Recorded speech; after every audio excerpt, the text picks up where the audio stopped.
एक व्यक्ति ने विधवा महिला से बनाए संबंध, बाद में बेटी के साथ भी किया विवाह और उसके बाद कर दी उसकी खौफनाक हत्या। घटना की पूरी सच्चाई जानने के लिए वीडियो में अंत तक बने रहें। भारत भूमि न्यूज़ पर आपके साथ में बंटी रावत।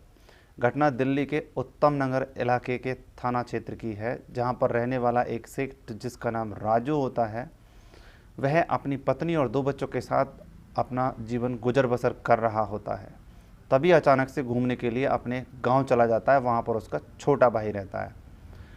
जब वो रात के समय सो रहे होते हैं, तभी वहां पर एक सांप उसके दोनों बच्चों को काट लेता है, जिसके बाद उनके बच्चों की मौत हो जाती है। उसके बाद राजू और उसकी पत्नी बच्चों का अंतिम संस्कार करने के बाद अपने घर आ जाते हैं। सेठ की पत्नी बच्चों के बारे में सोच सोचकर बीमार रहने लग जाती है और उसको हार्ट अटैक आ जाता है, जिसके चलते उसकी भी 2 साल बाद मौत हो जाती है। अब सेठ अपने कारोबार को संभालने वाला अकेला रह जाता है, अपने घर में भी अकेला रह जाता है। जब वह गांव में जाते हैं तो उनके वहीं पर पड़ोस में एक महिला रहती है, जिसके पति की मौत लगभग 5 साल पहले हो चुकी होती है। उसकी एक 18 साल की बेटी होती है। सेठ के साथ उस महिला की मुलाकात होती है और वो मुलाकात सेठ को इतनी अच्छी लगती है कि वह उस महिला को विवाह का प्रस्ताव भेज देता है, जिस पर महिला सहमत हो जाती है और वह महिला को कहता है कि वह उसकी बेटी को अपनी बेटी की तरह रखेगा और उस महिला से शादी कर शहर उसे अपने साथ ले जाता है, जहां पर कुछ कारणों से 2 साल बाद उस महिला की भी मौत हो जाती है और सेठ फिर से अकेला हो जाता है। अब घर में दोनों बाप बेटी एक दूसरे के साथ रहने लग जाते हैं और जीवन गुजर बसर कर रहे होते हैं। कारोबार को सेठ चला रहा होता है।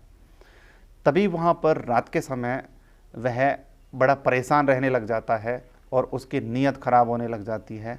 वह अपनी मुंह बोली बेटी के साथ गंदी हरकतें करना शुरू कर देता है, जिसके चलते लड़की कुछ दिनों तक उसकी इन हरकतों को इग्नोर करती है। लेकिन वह लड़की को धमकी देने लग जाता है कि अगर वह उसके साथ शारीरिक संबंध नहीं बनाएगी तो वह उसे घर से बाहर निकाल देगा। लड़की अपने गांव को छोड़कर शहर की तरफ चली जाती है। वहां पर उसका कोई ठौर ठिकाना नहीं होता है, क्योंकि गांव की संपत्ति को बेचकर वो उस सेठ को पास शहर में रहने के लिए चले जाते हैं। लड़की मजबूर होती है और मजबूरी में आकर वह अपने ही मुंह बोले पिता के साथ शारीरिक संबंध बनाने के लिए एग्री हो जाती है। लड़की दरअसल कॉलेज में अपनी पोस्ट ग्रेजुएट की पढ़ाई पूरी कर रही होती है। उसका संबंध भी एक अन्य लड़के के साथ प्रेम प्रसंग होता है, जिसके चलते वह उस लड़के के साथ भी शारीरिक संबंध बनाती है। 1 साल तक मामला चलता है। सेठ उस लड़की के साथ कोर्ट मैरिज कर लेता है। उसके बाद जब लड़की काफ़ी हद तक परेशान हो जाती है, उसके बाद वह सारी आपबीती अपने उस दोस्त को बताती है। सेठ को जब ये बात पता चलती है तो वह उस लड़की की रात को सोते हुए गला रेतकर हत्या कर देता है और वहाँ से फरार हो जाता है। पड़ोस वालों को जब इस घटना के बारे में पता चलता है कि सेठ ने अपनी ही बेटी से शादी की, उसके साथ शारीरिक संबंध बनाए, लोगों में गुस्सा पनप जाता है और लोग उसको मारने के लिए उतारू हो जाते हैं, उसकी तलाश शुरू कर देते हैं। जब अज्ञात शख्स के द्वारा उस लड़की की हत्या की FIR थाने में दर्ज कराई जाती है तो ये मामला सोशल मीडिया में आता है।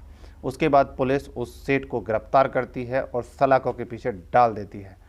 इस घटना को सुनाने के पीछे किसी की भावना को ठेस पहुंचाने का कोई उद्देश्य नहीं है, केवल आपको सतर्क सावधान करने का है। किसी पर भी भरोसा करने से पहले उसके बारे में अच्छी तरह से जांच पड़ताल जरूर करें, जिससे इस तरह की घिनौनी घटनाएं समाज में आपके साथ घटित ना हो।